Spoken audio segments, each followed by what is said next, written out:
18 से पहले राष्ट्रीय स्तर का सक्षम जन आंदोलन निर्माण करने के लिए वामसे तथा अन्य समविचारी संगठनों को मिलकर एक सामाजिक तथा भौगोलिक प्रतिनिधित्व संतुलित मिशनरी सामूहिक नेतृत्व प्रदान करने वाली यंत्रणा का निर्माण करना ही एक पूर्व शर्त है और उसे कैसे किया जाए एक गंभीर चर्चा। तो मैं वक्ताओं से अनुरोध करूंगा कि विषय को ध्यान में रखते हुए इस वामसे यूनिफिकेशन के कार्यक्रम को आगे बढ़ाने के लिए आवश्यक जानकारी जो उनके पास है वो यहाँ पर सब वामसे कमेटी को देकर इस कार्यक्रम को आगे बढ़ाने में मदद करें। इस कार्यक्रम की शुरुआत करने के लिए मैं माननीय भास्कर वाकड़े साहब को यहाँ पर अपने विचार रखने के लिए आमंत्रित करता हूँ। माननीय भास्कर वाकड़े साहब।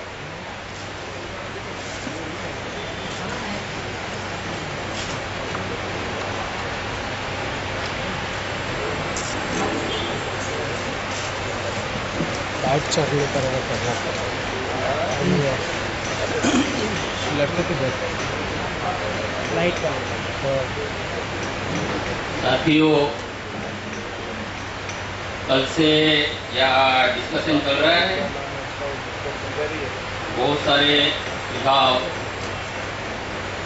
आ गए हैं और बाकी आना चालू है। तो मैं एक शेर से शुरुआत करता हूँ, क्योंकि ट्राइब से हूँ, आदिवासी से हूँ। हम आह भी करते हैं तो हो जाते हैं बदनाम, हम आह भी करते हैं तो हो जाते हैं बदनाम। वो हमारा खुलेआम कत्ल करते तो कहीं चर्चा नहीं होता, कहीं चर्चा नहीं होता। तो इस संदर्भ में धरती के आबा क्रांतिवीर बिरसा मुंडा ने एक बात कही थी, शायद वो बात को आप मानते हो या नहीं मानते। एक ही डायलॉग था, एक ही लाइन थी, खून बहेगा तो चलेगा, आंसू नहीं बहना चाहिए। खून बहेगा तो चलेगा, आंसू नहीं बहने चाहिए। जब हम रिवॉल्यूशन की बात करते हैं, परिवर्तन की बात करते हैं, आंसू बहेगा तो चलेगा, खून नहीं बहना चाहिए। उल्टा कर दिया हमने, उल्टा हो गया। ये उल्टे पुल्टे से अभी तक हम कल से आंसू ही बहा रहे हैं। इसको क्या कहते हैं? आंसू बहा रहे। 1978 में शायद वामसे बना, मेरे जानकारी से। जानकारी सही या गलत भी हो सकता है, अंक में इधर उधर हो सकता है। 35 साल हुए। 35 साल में हमने जब अध्ययन किया इस वामसे का, थोड़ा सा देखा, 17 साल हुए काम करते करते। तो ये बिखरना, टूट जाना, ये जो सिलसिला है दिन ब दिन बढ़ रहा है। जैसे जैसे साल बीतते जा रहे हैं, वैसे वैसे ये सिलसिला चालू ही हो रहा है। ये क्यों हुई ऐसी? माइन्यूटली बात ये बात है, बहुत सारे लोग तो इक्वालिटी की बात करते हैं, बोलने के लिए, कहने के लिए, भाषण देने के लिए, अपना मनोरंजन करने के लिए। क्योंकि उनको पता है बाबा साहब ने बात कही, बुद्धा ने बात कही, उन्होंने कही, इस्तेमाल भी की अपने जीवन में। लेकिन हम कहां तक सही है? जब भी हमने महाराष्ट्र के तौर पर हमने अध्ययन किया, तो वामसे में नाराज नहीं होना। किसी एक ही जाति का वर्चस्व बहुत बड़े पैमाने पर बढ़ते हुआ दिखा। ये बात मानो या नहीं मानो, ये कड़वी सच्चाई मैं बता रहा हूं आपको। जब जब भी कांशीराम साहब से बातें हुआ करती थी तो हमेशा नोकझोंक हुआ रहता था कार्यकर्ताओं में। किस बारे में? रिप्रेजेंटेशन के बारे में। पार्टी रिप्रेजेंटेशन किसको मिले, यहां तक भी झगड़े होते थे। हमने देखा अपने लोग साहब के साथ फोटो लगाने का कंपटीशन इन लोगों का, उनके साथ खाना कौन खाए, उनके साथ कौन बैठे, पेपर में किसका फोटो है। ऐसा स्ट्रगल करते करते बहुत झगड़े देखा उनके वेटिंग हॉल में। हमारी औकात हमें मालूम है। ऐसे बहुत सारे ऐसे जो लोग हैं वो उनके साथ जुड़कर नाम लेकर बहुत बड़ी शोहरत खड़ी करना चाहते थे, बहुत बड़ा नाम करना चाहते थे। इसलिए मैंने एक बार ये काम किया था। महाराष्ट्र में जितने भी हो जो लोग थे ऐसे इस तरीके के, मैंने एक खुफिया लेटर भेजा था साहब को कि ऐसे ऐसे इस तरीके के लोग यहां मिशन में हैं और मिशन को धोखा है। शायद वो वामसेप में पड़ा होगा कांशीराम जी जाने के पहले। आज उन लोगों ने क्या किया, अपने अलग अलग नाम से संगठन बनाया पूरे लोगों ने। हमने साला रात दिन एक किया। जब गाड़ी में पेट्रोल भरता था तो शाम को खत्म किए बगैर मैं लौटता नहीं था। जब सीट बांटने की बात आई, साहब ने मना, साहब ने हाँ बोल दिया, उस समय क्या हुआ, पूरे भग गए जितने भी बेईमान लोग थे। नहीं नहीं नहीं नहीं, इनको ईमानदार आदमी को सीट नहीं होनी चाहिए। क्राइटेरिया क्या, वो लखपति है क्या, वो गाड़ी है क्या, पोजीशन है क्या, पावर है क्या, किस बात का पोजीशन, किस बात का पावर, किस बात का टैलेंट। हमने पूरे बहुजन समाज में तेली नाई धोबी इसको सबको इकट्ठा किया। जब सत्ता की बात आई, इतने चोर और लफंगे पार्टी में आ गए कि पूछो मत। बाजार लग गए बम्बई में, बहन जी के सामने मैं था उस समय में।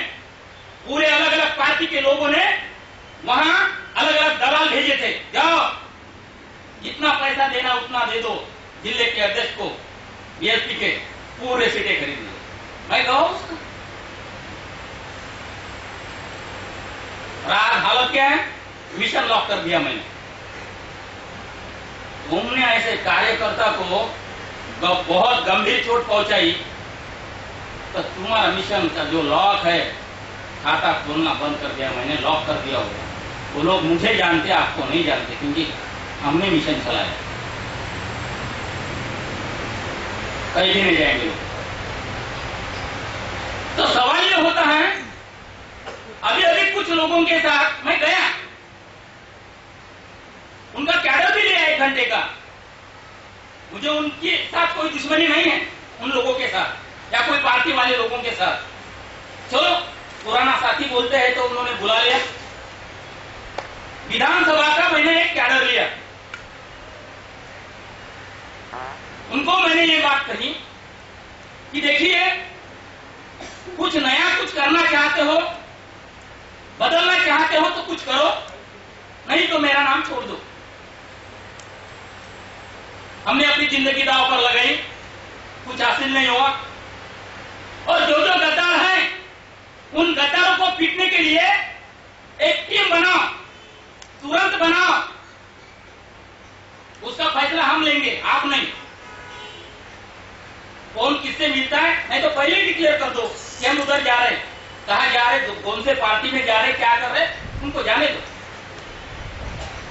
ऐसे बहुत सारे फिर नए पुराने लोग, ये पार्टी वाले कॉन्सेप्ट के लोग, ये नॉन पॉलिटिकल वाले लोग, ऐसे बहुत सारा प्रयास हुआ उन लोगों का भी। बहुत सारे टूट गए हैं, बहुत सारे कई अपने अपने संगठन खड़े कर लिए हैं। तो यहां जो एक नाम जुड़ा है, all India BAMCEF unification conference. Unification, unification का मतलब आप जानते हो, इंग्लिश वर्ड है। इनमें बहुत सारे वर्ड ऐसे आ सकते हैं। तो ये जो बिखरे हुए लोग हैं जिनको नेता मानते हैं और गलती गलती क्या होती है अपनी मालूम है? जो यूनिफिकेशन का जो मामला चल रहा है, ये कामयाबी अगर हासिल हो सकती थी तो प्रॉब्लम ये होता है, नेताओं को पहले बुलाया जाता है, कार्यकर्ता बाद में आते हैं। उल्टा हो गया। कार्यकर्ता को पहले बुलाओ, बाद में नेता को बुलाओ। बनाने के बाद हमने ऐसा बनाया है। इस बात को मानो या नहीं मानो, जो फर्स्ट मिस्टेक जो होता है अपना, उसी से शुरुआत होती है। हम ऐसी गलती कर रहे हैं, नेता को पहले होशियारी करके दे रहे, उनके पास सब चला गया मटेरियल, वो अपना बराबर बना के पैटर्न, इनको क्या करना है क्या नहीं करना है सब नीति बना रहे। ये कोई ओपन वाला मामला नहीं था। और जो बिखरे हुए लोग हैं उनको एक ही न्योता देना चाहिए था। कौन से वर्ड इस्तेमाल करने चाहिए थे? कोऑर्डिनेशन, कॉम्बिनेशन, कोऑपरेशन, ऐसे शब्दों का इस्तेमाल उनके लिए ठीक था मेरे जानकारी के हिसाब से। हम आपका सहयोग लेना चाहते, हम आपसे जुड़ना चाहते, कॉम्बिनेशन करना चाहते, कोऑपरेट करना चाहते, हेल्प लेना चाहते, जो कुछ भी बाकी के शब्द है। अगर यूनिफिकेशन की बात आती है तो क्या है, एक म्यान में दो तलवारें नहीं रह सकती। एक म्यान में दो तलवारें नहीं रह सकती। बच्चे रह सकते 2 या 3 पेट में, वो बच्चे हैं, ये लीडर है भैया, ये नहीं रह सकते, ये नहीं रह सकते। क्योंकि बच्चे रह सकते, लीडर नहीं रह सकता। उनको हवा में उड़ने का बहुत बड़ा ख्वाब है। जब हमारा आदमी नेता बन जाता है तो जमीन को भूल जाता है, आसमान को याद करता है। और हमारा ये जो कॉन्सेप्ट का संगठन है, जहां तक कि मैं स्टडी करता हूं दुनिया भर के रिवॉल्यूशन की, जो भी रिजर्वेशन मिला है, सहूलतें मिले, उन लोगों के किसी संगठन ने दुनिया में कोई रिवॉल्यूशन नहीं किया। आप भी नहीं कर सकते। मैं बोलता हूं, बाबा साहब कहते हैं दुनिया भर के जो भूखे प्यासे लोग हैं, जब तक वो खुद रास्ते पर नहीं आएंगे तब तक ये दुनिया में कोई रिवॉल्यूशन नहीं होता। आपकी तो भूख मिट गई है, जिस आधार पर आपको रिवॉल्यूशन करना है, भूख तो मिट गई है। महीने की तनख्वाह आती है, क्या खास रिवॉल्यूशन करोगे? रिवॉल्यूशन के नाम पर पसीना छूटता है, हमारे लोगों को पसीना छूटता है। रिवॉल्यूशन करने के बाद क्या होगा, ये होगा, वो होगा, और बोलते गलत नाम देंगे, आतंकवादी बोलेंगे, माओइस्ट बोलेंगे, नक्सल बोलेंगे। मैं तो खुद बोलता हूं, मैं माओइस्ट हूं, मैं आम्बेडकराइट हूं, मैं ये खुद बोलता हूं, डिक्लेयर करता हूं, पूरी दुनिया में खुला बोलता हूं मैं। इसका मतलब ये नहीं होता कि हम कुछ हाथ में लेके चलते हैं, गोला बारूद और किसी को भी कुछ कर देते हैं। विचारधारा है, दुनिया में जो भी विचारधारा चली, उस विचारधारा का नाम लेने के लिए आज डर पैदा होता है। तो क्या कहां से रिवॉल्यूशन होगा? खुलेआम कहना चालू कर दीजिए, मैं भगत सिंह वादी हूं, बिरसावादी हूं, बाबा साहब वादी हूं, जो कुछ भी नाम लगाना है लगाइए। कौन बाल बाका क्या करता है? इसी वजह से क्या हुआ मालूम है आपको? इसी वजह से रिवॉल्यूशन रुक गया। और हम जो लोग रिवॉल्यूशन करना चाहते थे उनको हमने रोक के रख दिया। जो आदिवासी लोगों का रिवॉल्यूशन अंग्रेज के जमाने से लेकर अभी तक जो चल रहा है मॉडर्न, उसके पहले भी चल रहा था, हमने उनको सेग्रीगेशन में डाल दिया। उनका अगर नाम लेते हैं, वो इलाके में जाते हैं, तो हमको भी वो बोलेंगे कि तुम भी उनके साथी हो, फिर वारंट आएगा, तहकीकात होगी, ये होगा, वो होगा, FIR होगा। इसी डर के मारे कोई भी आज किसी भी बांग्लादेश संगठन के पास कोई रिवॉल्यूशनरी कोई एनर्जी नहीं है। कबूल करना चाहिए। मैंने वामन जी बेशराम को भी पूछा था, जन आंदोलन की बात करते हो तो आपने क्या ऐसा प्लान बनाया है, मुझे बताइए। बार बार उनको डंक मार रहा था। उन्होंने कहा क्यों ये सब्जेक्ट छेड़ते हो? मैं समझ गया, कोई तैयारी नहीं है, धोखाधड़ी के सिवा कुछ होने वाला नहीं है। जन आंदोलन, अरे जन आंदोलन में कुछ भी होता है, फायर होता है, वारंट आता है, डेट होती है, खून बहता है, ये सभी बातें होती है, उसको जन आंदोलन कहते हैं। अभी लोग बोलेंगे इसकी क्या जरूरत है? मैंने पार्टी वालों को भी ये पूछा, ठीक है सत्ता में जाना तो बहुत जरूरी है, ये ठीक है, लेकिन जब तक सत्ता नहीं आती तब तक अगर सत्यानाश हो जाता है, क्या हाथ में हाथ रखकर बैठेंगे? क्या करोगे? अभी किसी की बहन है, शब्द से छेड़ दिया, ठीक है मानेंगे, बीच में हाथ भी पकड़ लिया, छोड़ देंगे, और उसके आगे भी उन्होंने स्टेप लिया और भी छोड़ देंगे। यहां तक बढ़ गई है बात, तो भी हमारे लोग बोलते और वेट करने का है। कितना? मैं बताता हूं आपको, मेरे बाप का बाप मैंने गुलाम देखा, मेरा बाप गुलाम है, मैं गुलाम हूं, मेरा बच्चा गुलाम है, और उसकी और कुछ सालों के बाद शादी हो जाएगी तो उसके बच्चे भी मैं अपने आंखों से गुलाम देखूंगा। ये हमारा देखने का नजरिया है, लॉन्ग टर्म। नहीं बोले इतने जल्दी नहीं होता।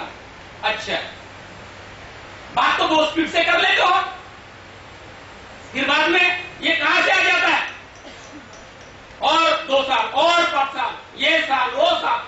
अरे पहले से रिवॉल्यूशन भारत में हो चुका है, उसको सिर्फ आपको नतीजे पर पहुंचाना है।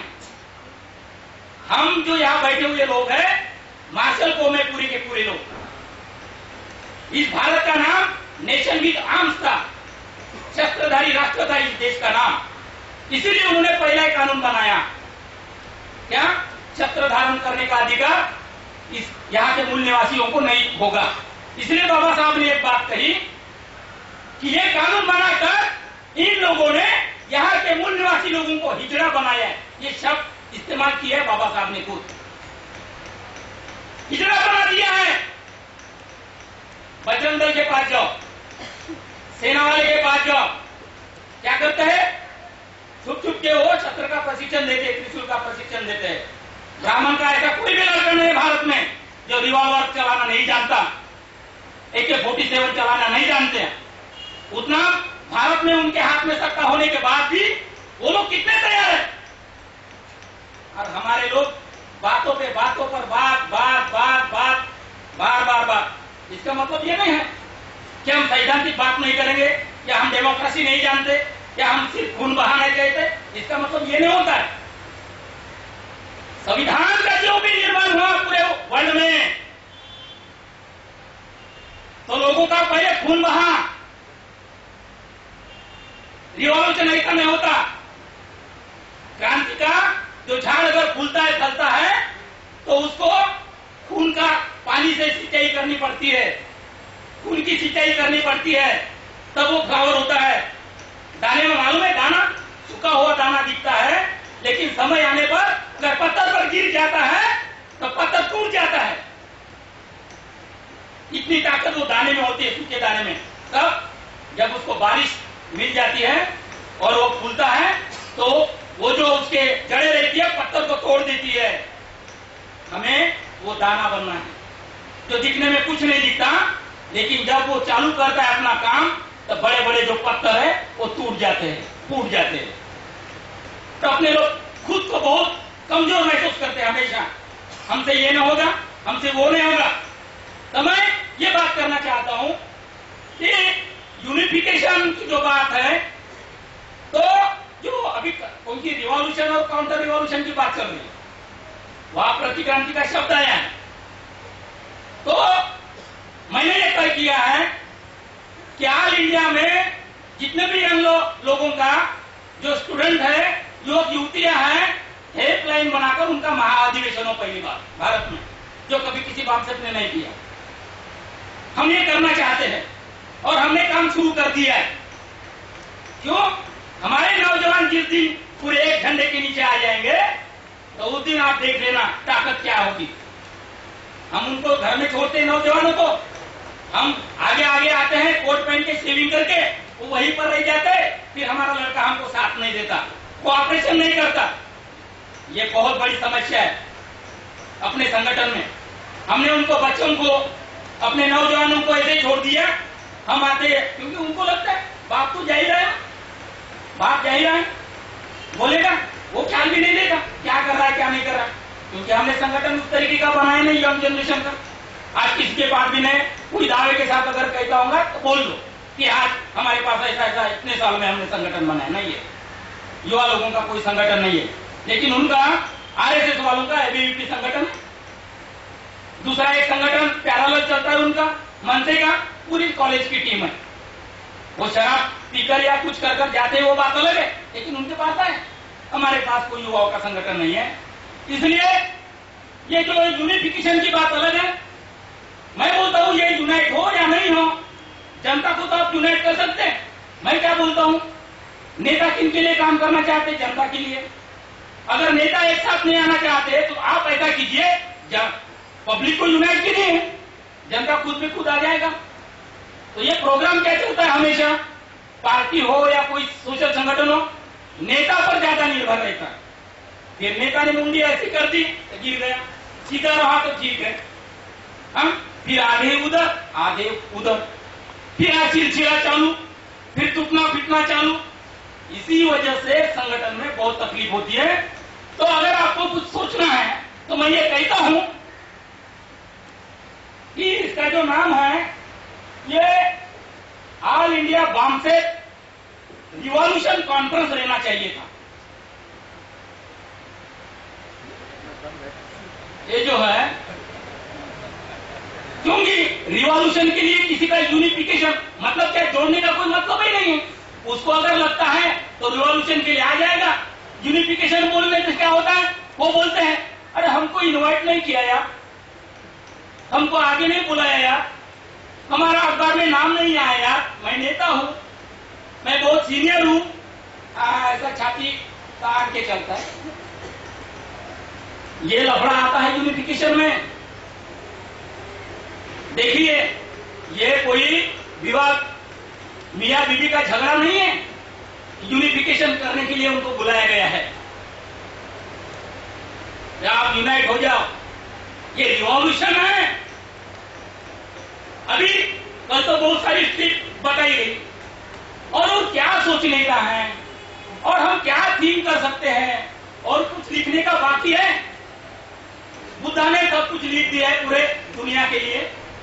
बाबा साहब ने संविधान बनाया है। अभी संविधान पहले के रिवॉल्यूशन हुआ, संविधान क्यों बना? इस भारतवर्ष में आदिवासियों ने स्ट्रगल किया, उनका बहुत सारा खून बहा, उनकी बदौलत जो रानी थी एलिजाबेथ, क्या करना पड़ा? भारत का संविधान का निर्माण के लिए कुछ प्रावधान करने पड़े ब्रिटिश पार्लियामेंट में। क्या कहा? हम यहाँ के लोगों को शिक्षा देंगे, इनके साथ समान व्यवहार करेंगे, इनके धर्म का आदर करेंगे। ये उनका आया मैसेज। तब ये जब खड़बड़ा गया आदिवासी, तब यानी रिवॉल्यूशन कहां से चालू हुआ? उस जमाने से हुआ। और संविधान का निर्माण जो भारत में हुआ, उसके बेसिक के अंदर ट्राइब्स का खून है। ये कभी नहीं भूलना आप लोग। अगर ये भूल करते हो और दोहराते नहीं हो तो संविधान बचाने का आपका हक नहीं बनेगा, आप संविधान नहीं बचा पाओगे। दोस्तों, अभी एक बात अभी तो हो गई, बहुत सारे लोगों ने अपना जवानी कुर्बानी कर दी, बहुत सारी बातें हो गई, संविधान का निर्माण हुआ, बात अभी यहां तक आ गई। अभी संविधान का निर्माण नहीं हुआ था तो स्ट्रगल हुआ, संविधान का भी लागू नहीं होता। क्या स्ट्रगल की जरूरत नहीं है? क्या स्ट्रगल की जरूरत नहीं है? है संविधान, लेकिन लागू नहीं होता तो इसके लिए हमें स्ट्रगल के सिवा कोई चारा नहीं है। स्ट्रगल के सिवा कोई चारा नहीं है। जिस तरीके से स्ट्रगल करना है उस तरीके से स्ट्रगल करना आज से चालू कर दो। और हमने ये तय किया है कि कोई हमारे साथ आए या नहीं आए। हमने जो तय कर दिया है कि 2020 के पहले हम किसी भी हालत में, हमारे मन में जो है डर छिपा, उसको किए बगैर तो शांत नहीं कर सकती इसको, जो ब्रेन में है, नहीं तो ये ब्रेन फट जाएगा। इसको शांत करने के लिए और हमें रिवॉल्यूशन की बहुत जरूरत है। I want to bring revolution before 2020 और मिशन होगा 2018 2020 नहीं। वो जो बात कहते वो अपन ने नहीं कहनी चाहिए, अपन ने अलग बात कहनी चाहिए।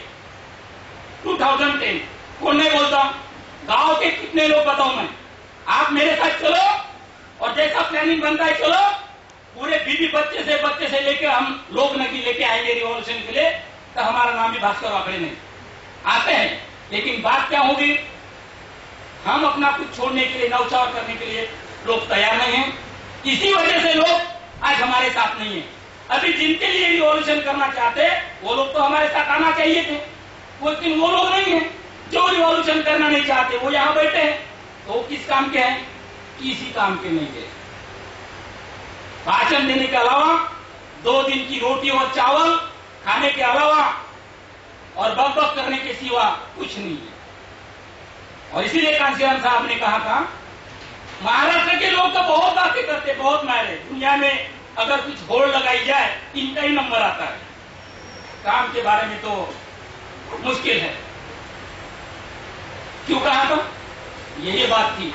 तो दोस्तों, और कल की एक बात हुई थी, बायोलॉजिकल डिफरेंस और मटेरियलिस्टिक, जो मन की बात छेड़ी थी बोलकर साहब ने। तो